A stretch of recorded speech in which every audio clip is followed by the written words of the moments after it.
All right, so hello to anyone watching this. This is a presentation about understanding and defining problems. So I'm basically going to be taking you through a mind map that I created that is based on chapters 3 and 4 of Dr. Amy Jacobs' book, Design Methods. So we'll take a look at the mind map. So I've segregated everything based on colors. You can see the legend on the right side. So red is key concepts, blue is characteristics, yellow denotes components, green are actions, and purple nodes are ambiguous points. So first off, we start by, so we can look at what a problem is. So what is a problem? So a problem is basically any undesirable situation. And once again, this is a very subjective issue. So something that is undesirable for one person may be desirable for another. Dr. Ko gives a very good example about this. So she mentions casinos. So if you have an application that allows users to quit gambling, so it's very good for the people who are trying to, you know, stop gambling. But it's not very good for casinos. Like, something like that would put them out of business. So this is a very subjective issue. Problems can be different for different people. They can be because of different uh, causes. And the solution to a problem, most of the times, a solution will never solve the entire problem. It will just solve a part of the problem. So all of these are usually partial. And once again, depending on different people, you might have different solutions for the same problem. In certain cases, they may have to be personalized. You may have to customize them according to, the needs of the user. And generally, it's better if a solution is made in such a way that it can cater to a very broad range of people. So, as you can see over here. And one thing that which brings us to another issue. So, how do you actually recognize a problem? So, one very important factor of doing this is communication. So communication can include surveys. It can be through interviews, secondary research, and through contextual inquiry. So as you can basically see over here, the, recognizing a problem can be difficult, but it can be done through proper communication. And communication itself can be done through various different channels. So you can do it through surveys, you can do it through secondary research, you can do it through interviews, observation, and contextual inquiry. So we'll take a look at surveys first. So surveys tend to be they're usually done in the form of a questionnaire. You frame a bunch of questions that you distribute amongst a very large number of people, and then you hope to gather insights from these people based on the responses that they fill out. So surveys tend to be very large scale and they are asynchronous in nature. So uh, people can do it in their own time. So it's not in real time. It's not you don't sit down with someone and ask them questions. You give them a paper, or maybe you'll give them a link and they can fill it out in their own time and they can give it back to you. So people can do it at different times. So they tend to be asynchronous, but they're also impersonal. So once again, you're just taking a bunch of questions and you're giving it to people. Uh, you're not actually sitting down asking them anything. So they're impersonal and they're structured. So, everyone is given the same set of questions. In certain other communication mediums, you have the option of framing your questions differently for different sets of people, but that may not necessarily be true for surveys. And once again, there's always a possible bias in surveys. People may not be very forthcoming, or they may not be very truthful while filling these surveys out.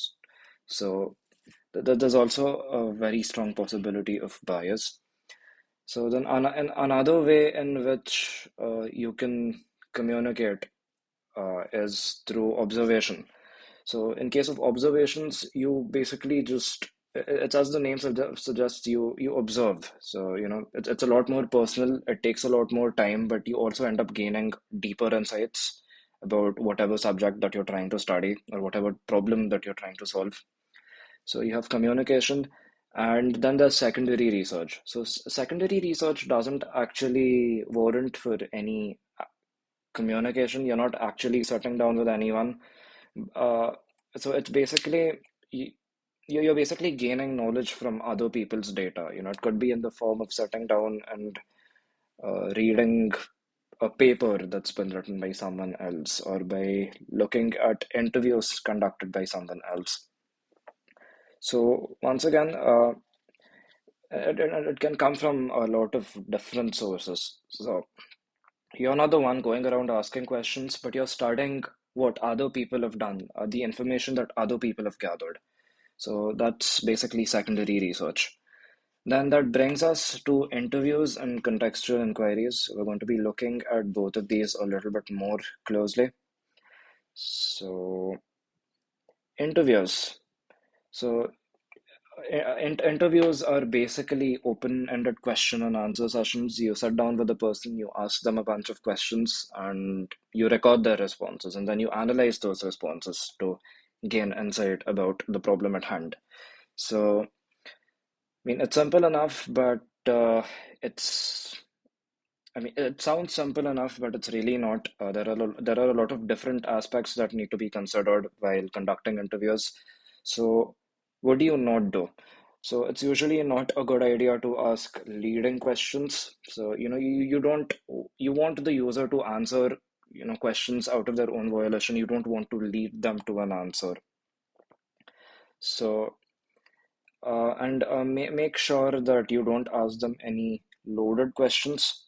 So a loaded question is basically you make certain assumptions about the user and then you ask them questions. So, like for instance, if I were to ask you, uh, what alcohol do you drink? So, like, I'm presuming that you drink alcohol, but that may not necessarily be true. So that's a loaded question. In Dr. Ko's book, she gives another very good example of this. So if you were conducting a survey on, the modes of transportation that people use, if I were to just ask my interviewee, uh, what bus do you ride every day? So again, I'm assuming that that they're riding a bus, and this may not necessarily be true. So loaded questions are a no-go, and don't ask questions that have double negatives. So for example, again, to like continue building on the previous example, if I were to ask the user, are you not satisfied with your or like are you not dissatisfied with your transit options? So it can get confusing. Not dissatisfied means satisfied. So you can be you can be direct. You don't need to use double negatives basically. So these are some things to keep an eye out for before conducting an interview. uh, so what what does one do while conducting an interview?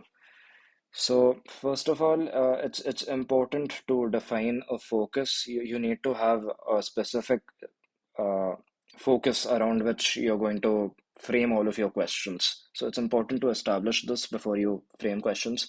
Once you've defined a focus, then you can start brainstorming questions around that, and then you can keep refining these questions as you go.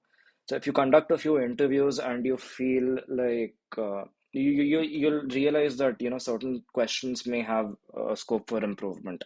You could cater them around the type of audience that you're interviewing. So it's also very important to review and refine the questions once you've actually come up with them. Uh, you should try to record all of your interviews if possible, after taking the consent of the interviewee. You can transcribe them. You can actually, you can use a voice recorder, but like it's usually better if you record your interviews, so that way all of your data stays secure. You can always come back, take a look at it again. Uh, and it's also important to establish rapport with the interviewee first before actually asking them, Like, don't just jump the gun. Build a relationship with your interviewee. So that's also very important. And again, so you want the interviewee to trust you. So, tell them something about yourself. Ask them something about themselves, build a connection, and then go to the questions. And so yeah, that's basically what you should and what you shouldn't do during an interview. And interviews are great for collecting data, but once again, they can suffer from bias. So like they can be biased, firstly, because human memory is fallible. Like people may not necessarily remember certain information. So this could lead to bias within your data. And then there's participant response bias. So participants may change their answer based on, this is usually because of conformity. So people might change their answers, in order to conform. It can be due to like societal pressures or, expectations about how a person is supposed to behave. So for like, to take a hypothetical situation, if you were in a society where red is everyone's favorite color, and if you were conducting an interview and if you were to ask someone, what is your favorite color? So in this case, most participants are going to say red. Like, someone might like blue, but because everyone around them likes red, they may also be inclined to answer red. So this is something that is very prevalent. So this was just a hypothetical example, but this is something that is prevalent in, a lot of scenarios today, and in a lot of different aspects of our society. But like, I won't get into that. So that was basically interviews. So we've seen surveys, secondary research, interviews, observations, and this finally brings us to contextual inquiry. So contextual inquiry is a different method of communication. So it's not exactly like an interview. So what you essentially do over here is you basically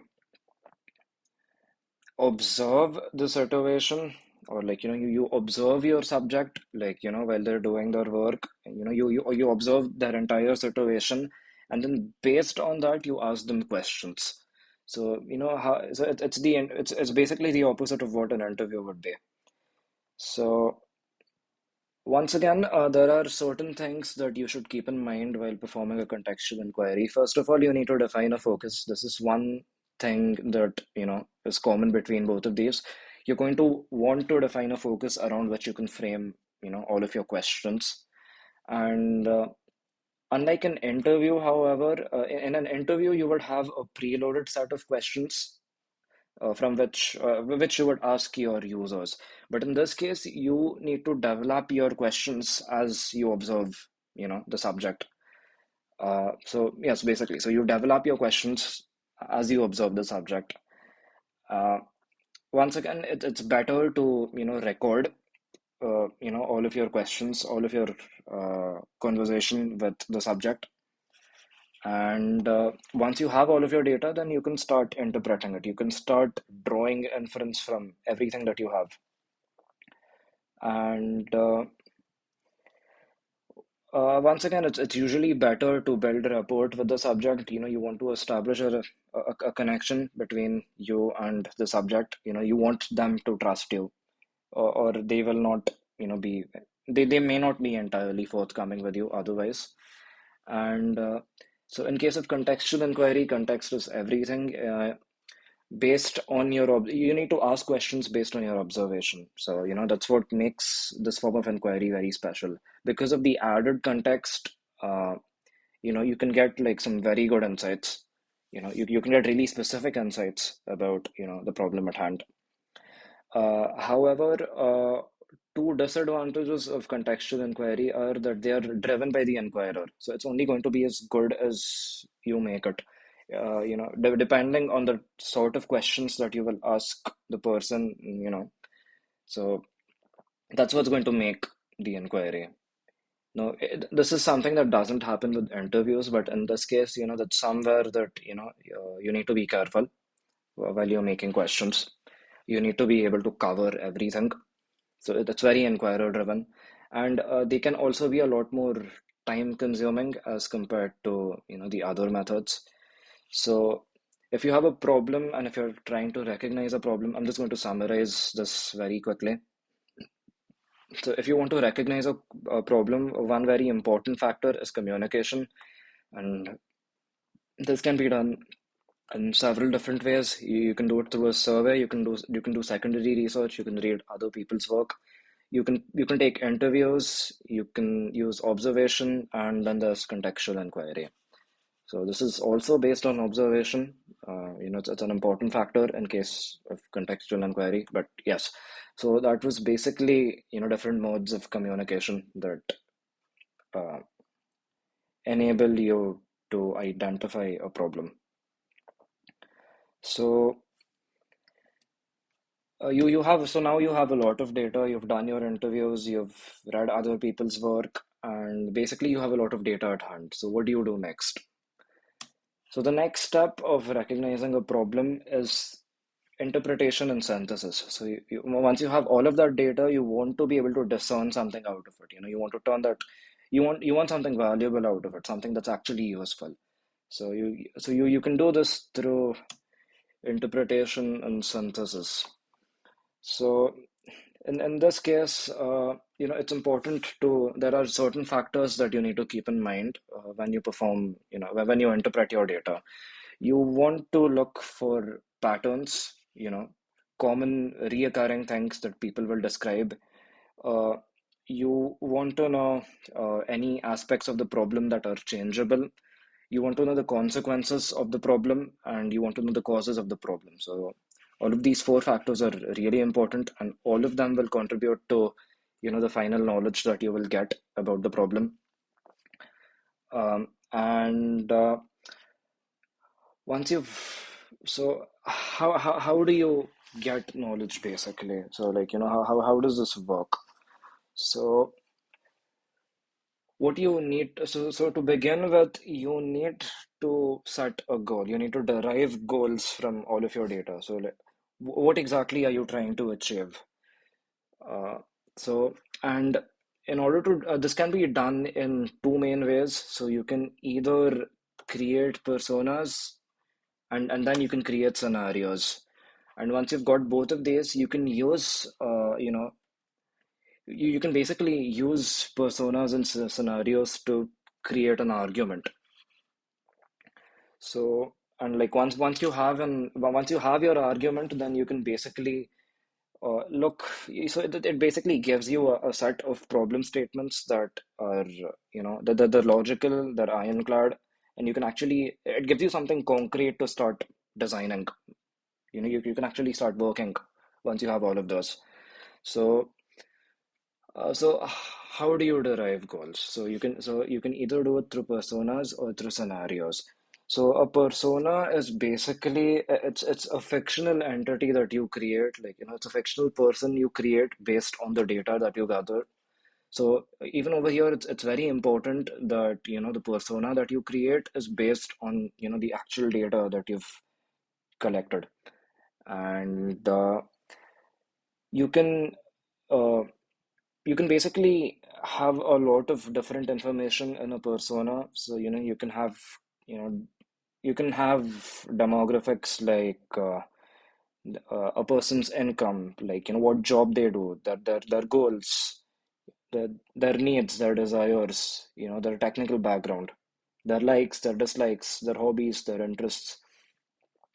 And similarly, a scenario it's a fictional situation that you come up with, that based on the knowledge that you collect, and this basically gives you more context about the person and the situations that they might face related with respect to the problem.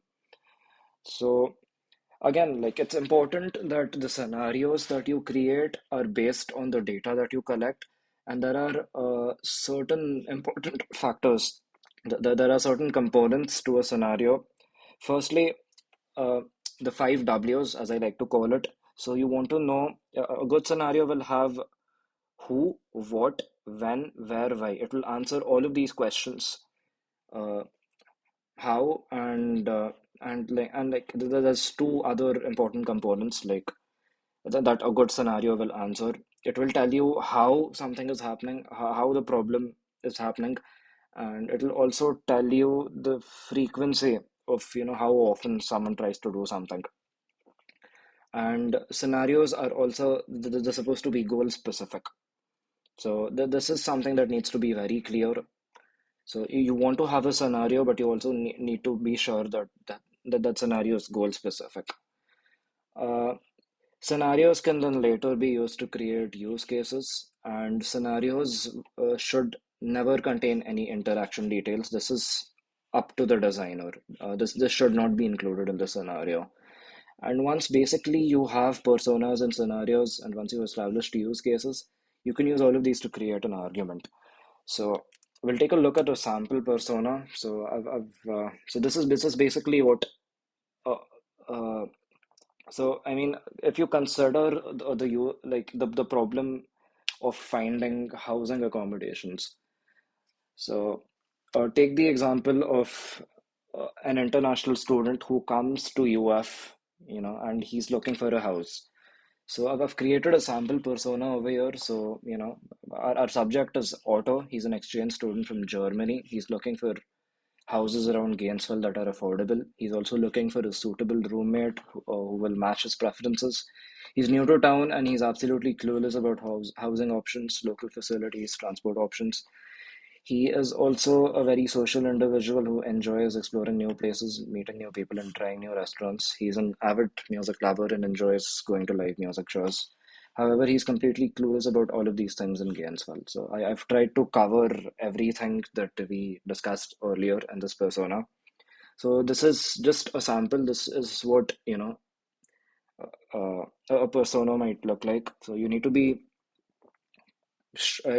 make sure that it's very goal oriented and that it covers the five W's. So yes, and this is a sample scenario. So just continuing on, Otto's example. So let's assume that Otto did find a house. So he comes home to his crappy apartment that he shares with a roommate who he does not get along with.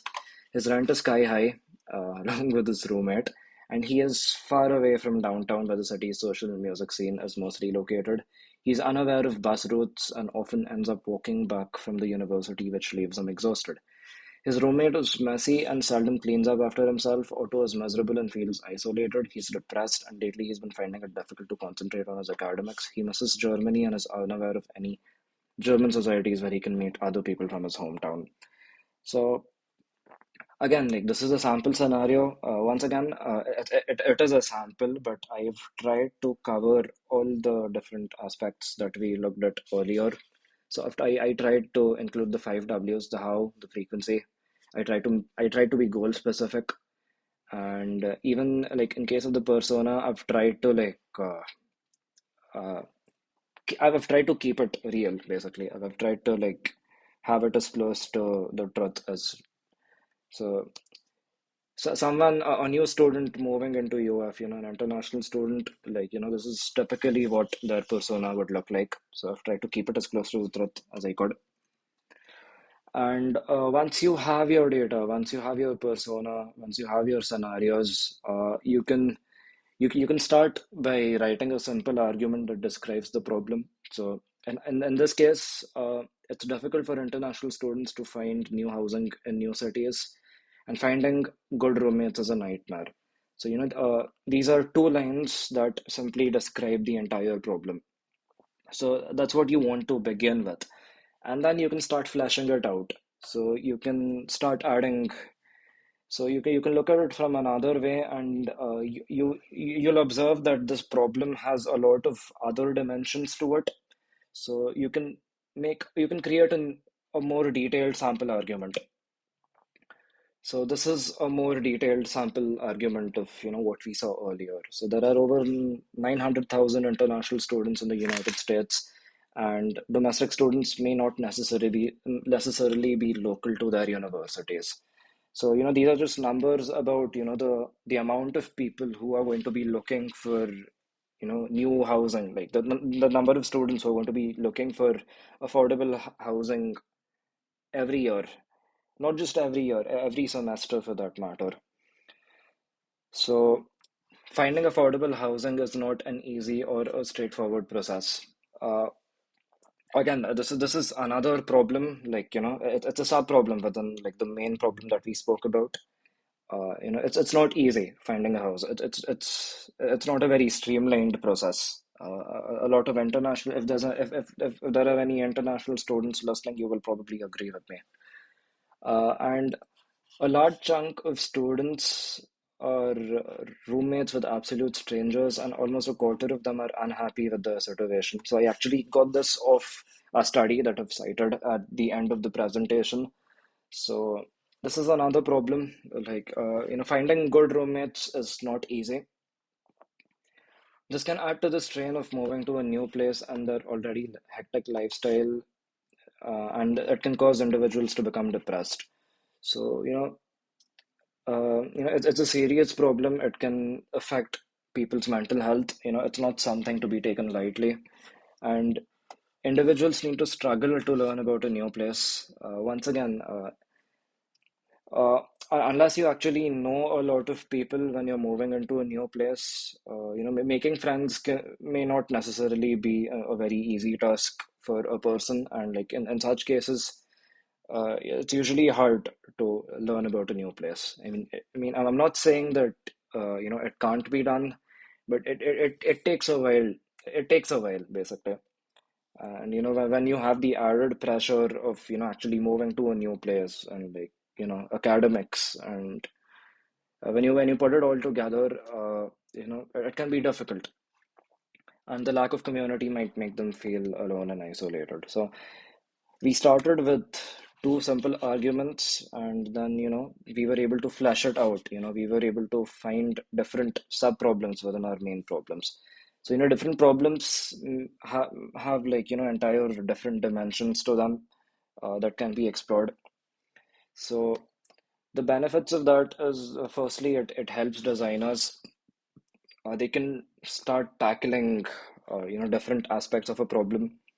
It's a very, and then secondly, it's logical. It's very logical. All of it is backed by data. It's ironclad.